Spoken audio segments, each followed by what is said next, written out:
So everybody, thanks so much for listening to the podcast. If you are listening to us on one of the podcasting sites on YouTube, also please subscribe, like, and share this podcast. If you are happening to listen to us on another platform, whether it's radio or on the TV, whatever it may be, thank you so much. And also, again, please subscribe if you can through our internet.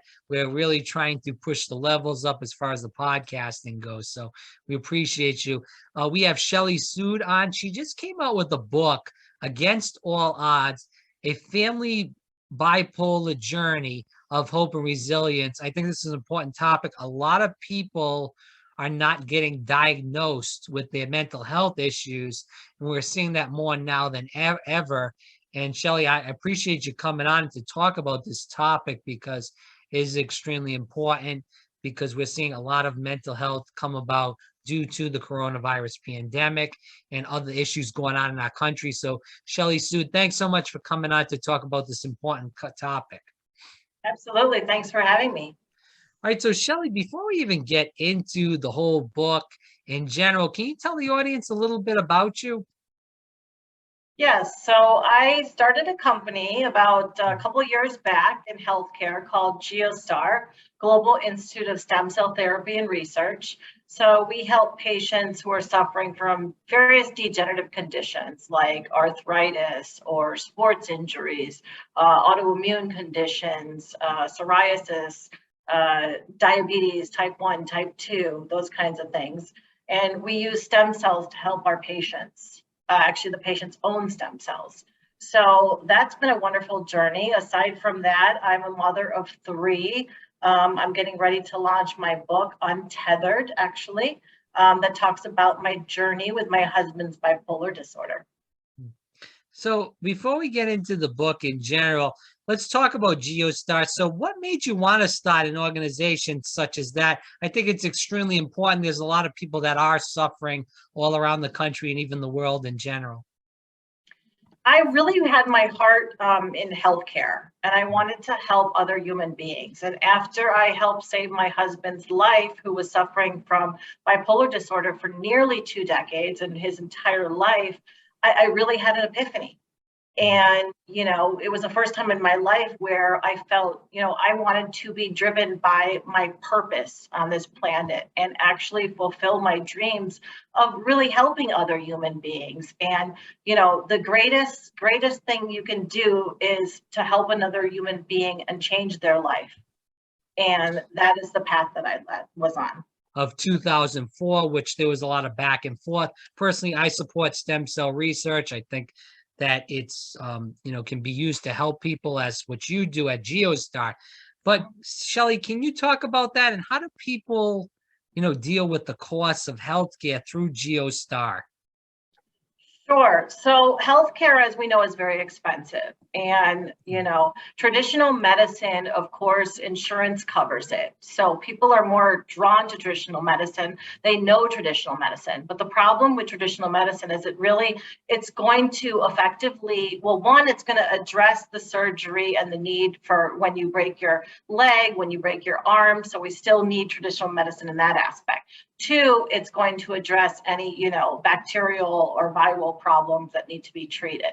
However, we address the degenerative conditions in our body. So any of these conditions that are degenerative, meaning your stem cells are degenerating, your body is degenerating, right? So you're looking at diabetes, type 1, type 2, your autoimmune conditions or arthritis. And the problem with traditional medicine today is they're really not addressing the root cause of the problem. And they're taking Band-Aids and basically, for example, arthritis, for example, is treated with steroids. And steroids are considered more of a Band-Aid type of thing that's going to, superficially bring down the inflammation. But we're looking at to get to the root cause of the problem and actually regenerate for the patient. So it is more of a holistic type of approach to get it to a long-term solution rather than putting a Band-Aid on it. Let's talk about the book in general. So what made you want to write this book? I wanted to see change. And I feel that by telling my story and for it to be a raw depiction of the truth, whether it is my shortcomings, whether it is my triumphs, everything that a family we went through as a family of 5, right? I want to show the world, and that it's okay to go out there and tell our stories, because that's the only way, it's going to resonate with others, to come out in the open, to get treatment early, to learn from not making the same mistakes that we made, right? And to move forward, and the ability to give somebody some hope that we can go full circle. My career has flourished as a result of what I experienced. And when I was into the, trenches of what was happening, people don't realize in that moment that there will be a day where things will change. And maybe there was a reason for some of the negative experiences that I had. So when we go into your husband and the bipolar issue, as far as that goes, can you tell the audience a little bit about what that was, that first sign that you saw that your husband had a bipolar disorder? I saw a lot of little signs, now that I think about it in hindsight, several years ago. But the problem with bipolar disorder is that it's a lot of manic highs and depressive lows. So you really have to watch the cycles of what the patient is going through. Because if the patient is only showing bouts of depression, like they're incapacitated, they can't get out of bed for days, for weeks, or they're completely frozen, they have panic attacks, they can't function in their job, then the patient is going to probably be diagnosed with a depression.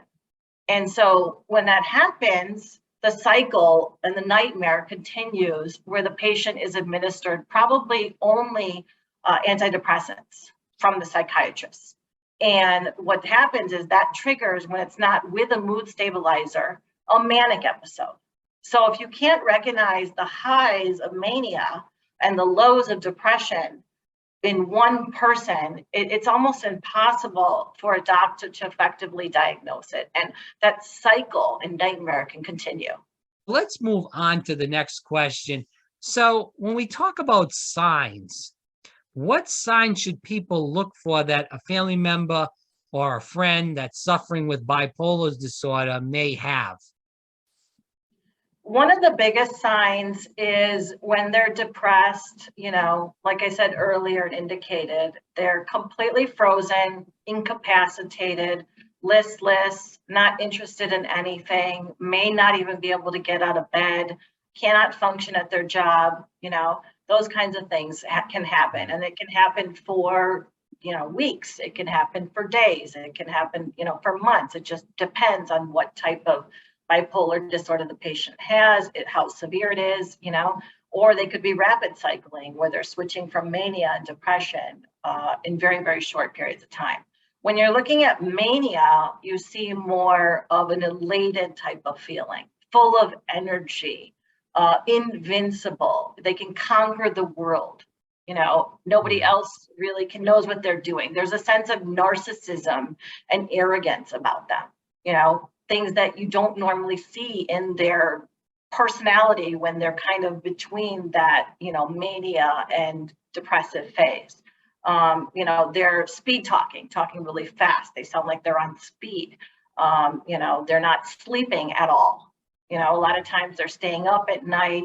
They're doing activities that they normally wouldn't be doing. They're job hopping. They're, making huge life changes and decisions at the spur of the moment. Like my husband suddenly decided he wanted to move to London, and he wanted to pick up the whole family and move to London. He was on a project out there, and he thought, let's just move to London. I mean, nobody just suddenly says, let's move, Right. It's a big move. Right. How would you explain this crowd that doesn't believe in this stuff, or even get them to educate themselves, Shelly, on these illnesses? I think the more people they talk to and the more conversations that we have, like we're having today, the more we can reach people. I think, it's just a matter of changing the mindset and changing the dialogue, changing the stories, The more famous people, like you said, that are coming out of the woodworks and explaining that they have this disorder, the more acceptable it will become. That stigma has always been there, and slowly but surely, I feel like we can break that stigma. Yeah, I agree. It's terrible because it's just as tough as a health condition as as you spoke about, arthritis or a kidney disease or cancer, because it's just as much as of a life-threatening disease as those are, because people can die from mental health issues, suicide, or they may, God forbid, be placed into a mental institution. These are things that people are dealing with, and it's not a joke, and it's not just in their head. These are serious issues that can, as we said, move toward death. I have a couple of audience questions. And again, for people that are listening, this is Shelly Sood. Again, the book is Against All Odds, A Family's Bipolar Journey of Hope. And did I screw up again? I'm sorry, just the word untethered. No problem. Just untethered. Yep. So there's no journey of hope in Untethered? No. Why did I have that? Was that in an email or something? No problem. I don't know. It's bothering. It was in an email. Was it in an email? Yeah, probably. Oh, okay. Well, at the end, I will say it a couple of times, and then I can mess with it when I edit. Will you just remind me, just in case I forget, please? Sure. Okay. Because sometimes I just rattle, and I don't want to leave that out because I need to get that in here for the book in general. Okay. So before we go into the audience questions, Shelly, can we talk about this, as we end? What do you hope people get out of this interview? I hope that people get a broader understanding of what it is like to, have a loved one with this illness, how to recognize some of the symptoms early, how to support their loved one, and how to really support themselves. These are all very, very important components and pretty much the equation for being able to get through this, because 90% of marriages where one spouse suffers from this disorder fail. So the odds are against them. And so the most important thing is that educational piece and the ability to look beneath that mask of your loved one.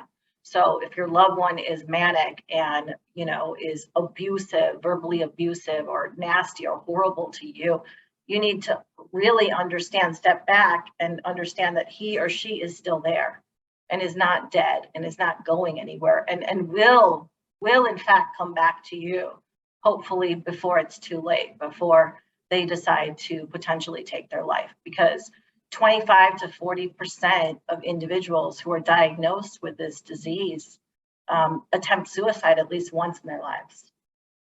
Where can people find more about you, Shelly, find more about the book, find more about GIOSTAR? I know there's a lot there, but where can people find all these things? They can find me at GIOSTARChicago.com. That's GIOSTAR Chicago.com. There's a little information about the company there.